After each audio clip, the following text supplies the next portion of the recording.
ஐயா, குறிப்பாக இந்தியா பாகிஸ்தான் இரண்டு நாடுகள் நம்முடைய நாட்டுக்கும் இன்னைக்கு ஒரு எதிரி நாடாக இருக்கக்கூடிய பாகிஸ்தானுக்கு இருக்கக்கூடிய பிரச்சனை என்பது இன்று நேற்று அல்ல.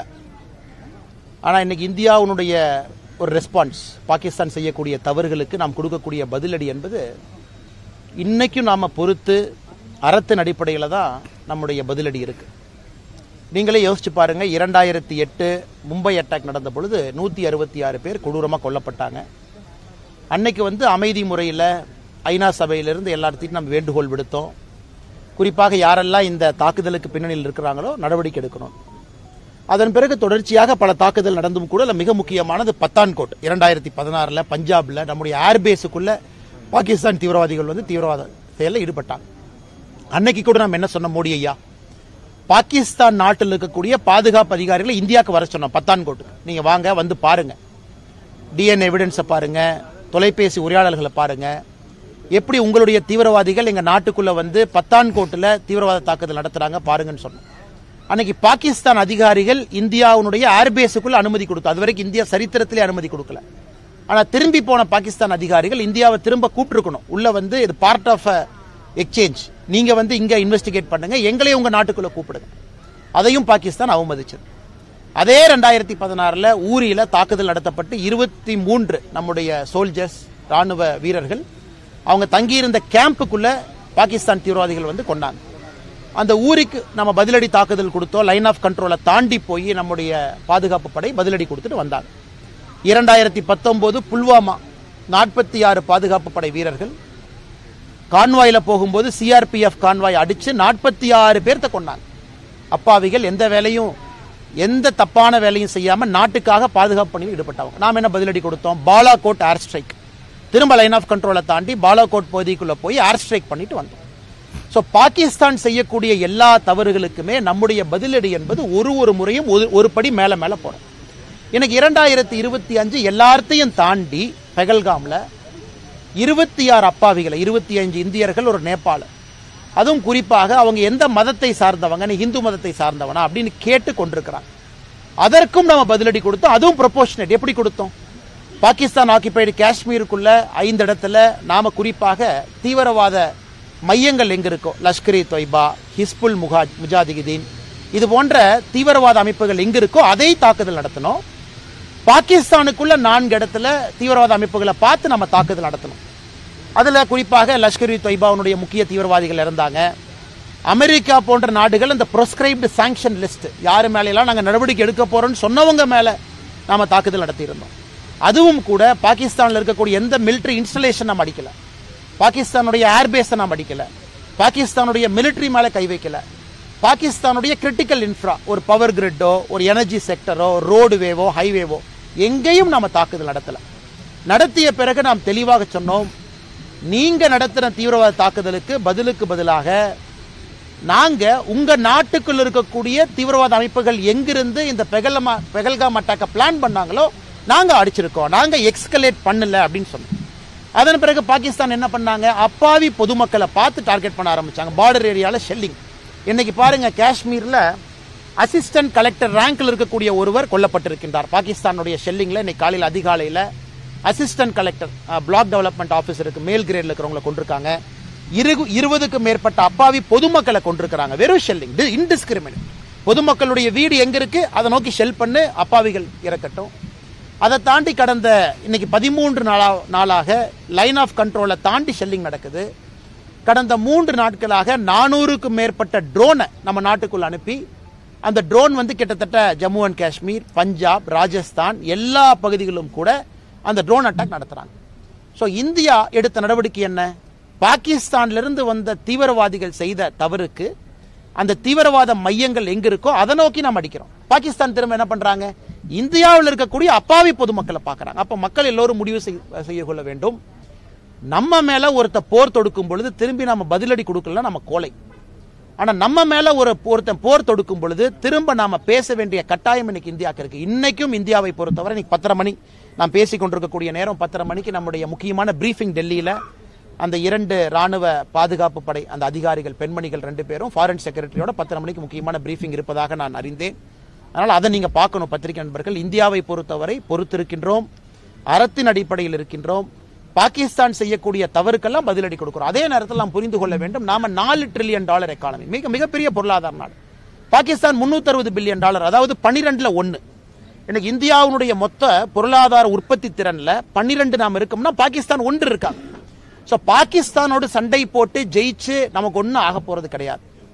நாம எந்த நாட்டினுடைய ஒரு எல்லையும் பிடிப்பதற்காக இந்த சண்டை போடல. ரஷ்யா உக்ரைன் மாதிரி போர் கிடையாது.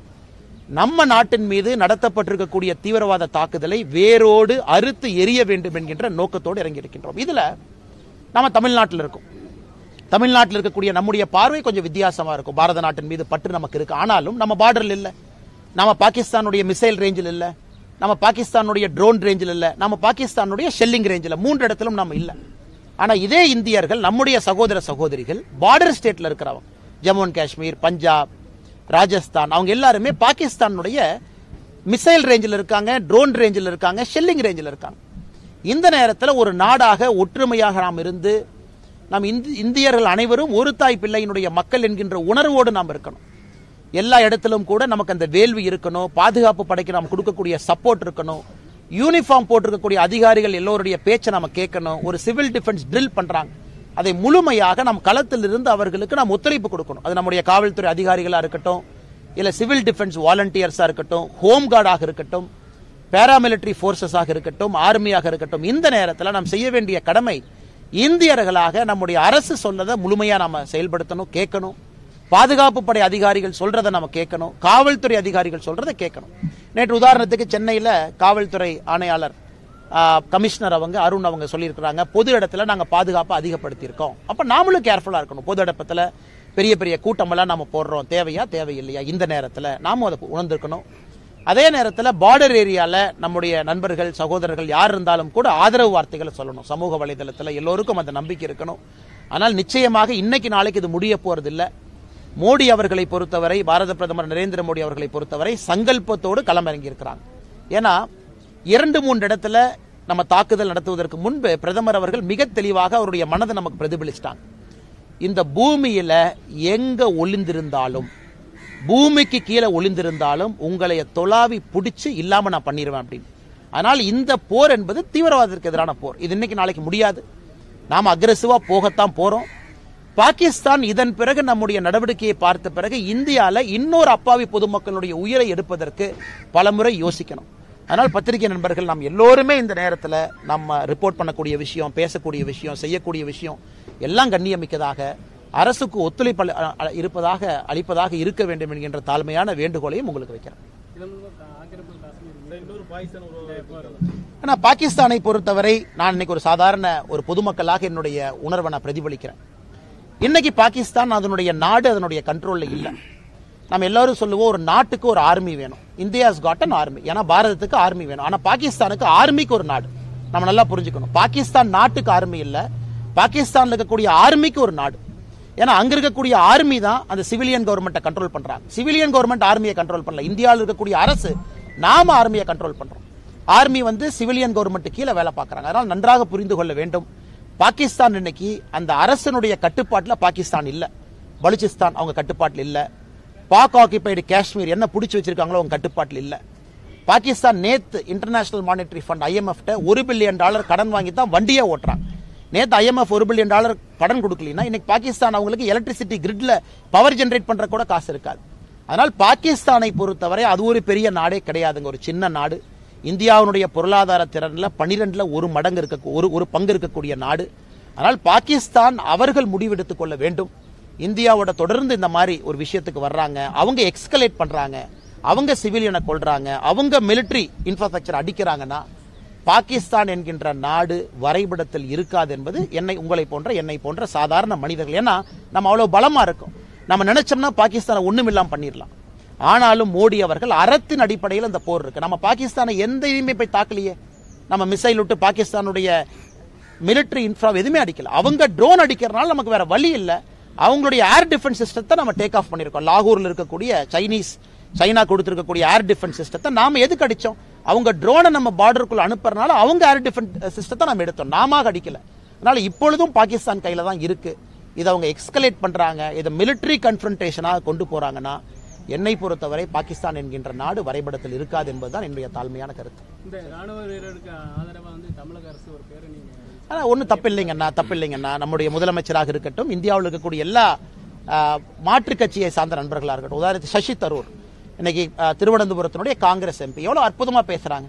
இன்டர்நேஷனல் மீடியா எல்லாம் பாருங்க, ஸ்கை நியூஸ்ல, பிபிசியில மிக அற்புதமாக இந்திய அரசு எடுத்திருக்கக்கூடிய நடவடிக்கை என்ன நாம செய்யறோம், எதுக்கு செய்யறோம் அப்படிங்கறத ஒரு காங்கிரஸ் கட்சியை தான் சசி தரூர் அவங்க பார்லிமெண்ட்ல இன்னைக்கு எக்ஸ்டர்னல் அஃபேர்ஸ் அந்த ஸ்டாண்டிங் கமிட்டி சேர்மனா இருக்கிறாங்க. இருந்தும் இன்னைக்கு கட்சியெல்லாம் தாண்டி சசி தரூர் நிற்கிறாங்க.